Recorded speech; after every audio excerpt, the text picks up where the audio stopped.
In a corner of the world, hidden from the headlines, there once existed a country where happiness was a crime. Imagine waking up every day, not just to the usual hustle and bustle, but to a silent, oppressive law that forbade you from smiling. For decades, the citizens of this small, isolated nation lived under the thumb of a brutal, authoritarian regime that saw public joy as a form of rebellion. Laughter was considered an act of defiance, a shared moment of warmth, a betrayal.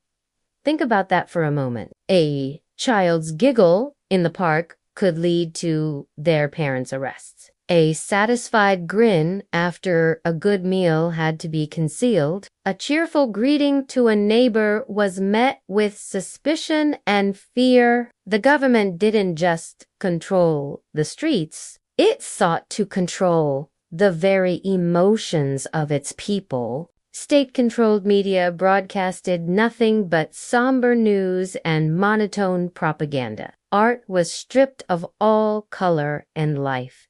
Music was reduced to dreary, monotonous. The goal was to create a society of obedient, emotionless drones, their spirits broken, their inner light extinguished. How did they enforce such a bizarre and cruel law? They created the Ministry of Melancholy, a secret police force dedicated to stamping out any flicker of joy. Its agents, known as joy wardens, patrolled the streets, schools, and workplaces. They were trained to spot the slightest hint of a smile, the faintest glint of happiness in someone's eyes. They used a network of informants, turning neighbors against neighbors, children against parents. A slip of the tongue, a momentary lapse into a pleasant memory could lead to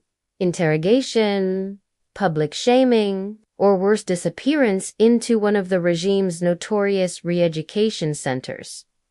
Inside these centers, the methods were psychologically devastating. Smell-aversion therapy was a common practice. Individuals caught expressing happiness were forced to look at joyful images while being subjected to discomfort, creating a painful association with positive emotions. They were forced to recite bleak passages for hours on end, their voices drained of all inflection. The regime's philosophy was simple and terrifying.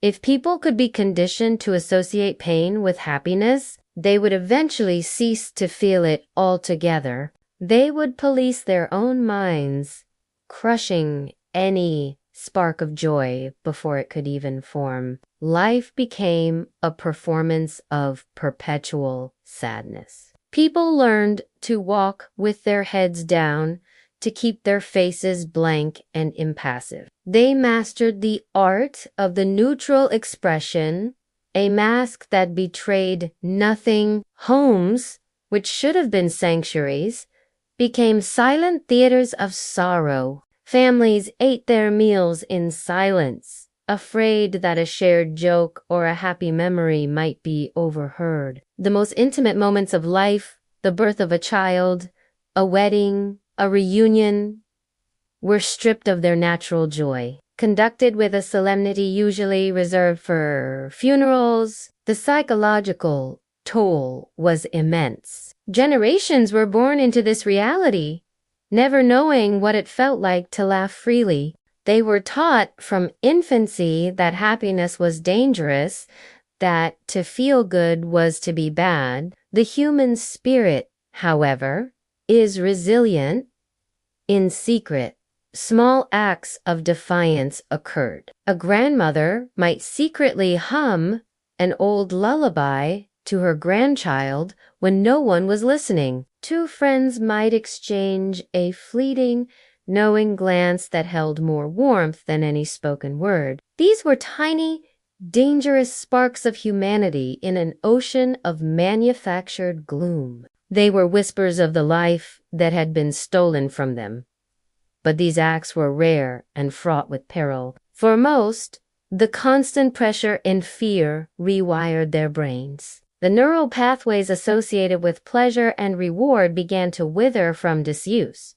Depression wasn't just a mood, it became a state of being, a national condition. The country was quite literally a nation in mourning for a loss it couldn't even name. They mourned the very capacity for happiness itself. Then, after decades of this emotional winter, the unthinkable happened. The regime, rotten from the inside, finally collapsed. The iron fist that had gripped the nation for so long finally loosened its hold. The borders opened, and the world learned of this bizarre and tragic social experiment. Liberators expected scenes of jubilation, people dancing in the streets, celebrating their newfound freedom, but the streets remained eerily quiet. The people were free, but their minds were still in chains. When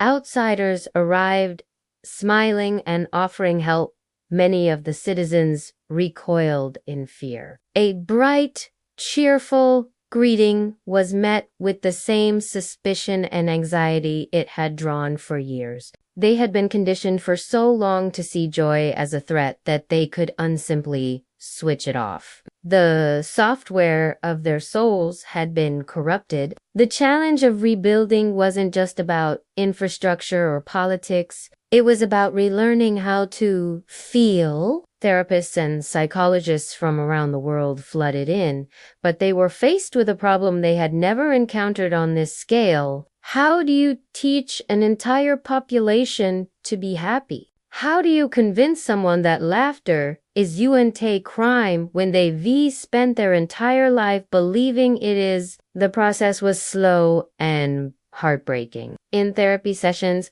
people would describe feeling a flicker of something warm inside when they saw a sunset or heard a beautiful piece of music, only to be immediately overcome by a wave of guilt and panic. Their own minds had become their jailers. For the elderly, who remembered a time before the regime, the memories of joy were buried under layers of trauma. For the young, who had known nothing else, happiness was an alien concept, like describing color to someone born blind. Years have passed since the fall of the Ministry of Melancholy. The country has slowly begun to heal. You can now see children playing in the parks, their laughter a little hesitant, but genuine. Small cafes play cheerful music. Couples can hold hands in public without looking over their shoulders. But the scars run deep. There's a certain sadness that still lingers in the eyes of the older generation, a shadow that may never fully disappear. They are the living monuments to a time when a smile could cost you everything. This story, while a powerful allegory, reminds us of a profound truth. Happiness is not a luxury. It is a fundamental human need, as essential as air and water. It is the connective tissue of a healthy society. The freedom to express joy is a freedom we must never take for granted. So the next time you share a laugh with a friend,